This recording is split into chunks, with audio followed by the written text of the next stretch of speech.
السلام عليكم ونشجعكم على العمل اللي قايمين به. عمل مهم نعرف عنه صعيب، وليالي واسابيع ما ترقدوا وتشتغلوا من اجل الحزب ونجاح لوائح الحزب ومرشحين. هذا شاكرين لكم عليه ياسر من الشكر، وجيت اياك ندعمكم انتم كاعضاء المنسقيه شارفين على الحمله هون في المقاطعه.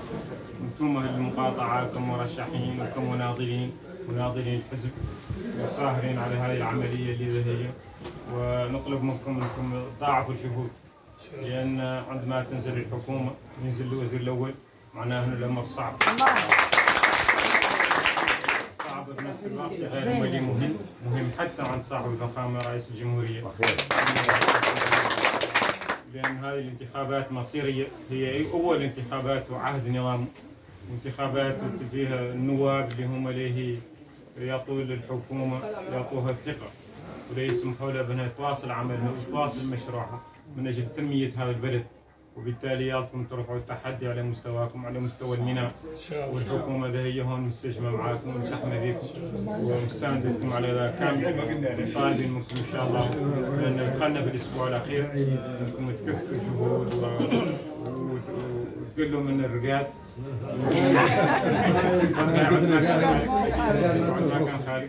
من اجل ان شاء الله النجاح يوم 13 مايو ان شاء الله سعاده. الفرصه نشكر عبد القادر جزيل الشكر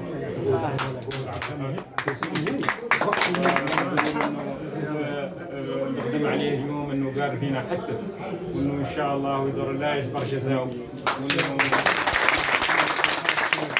وانه هذا الاختيار اللي عدل هو الاختيار الصحيح، وان نحن فاتحين وليدين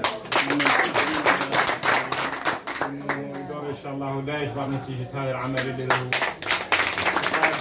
الاخرين اللي كانوا في الانصاف انهم يرجعوا لحزب الانصاف، انهم يخطون نفس الخطوه اللي خطوها اليوم.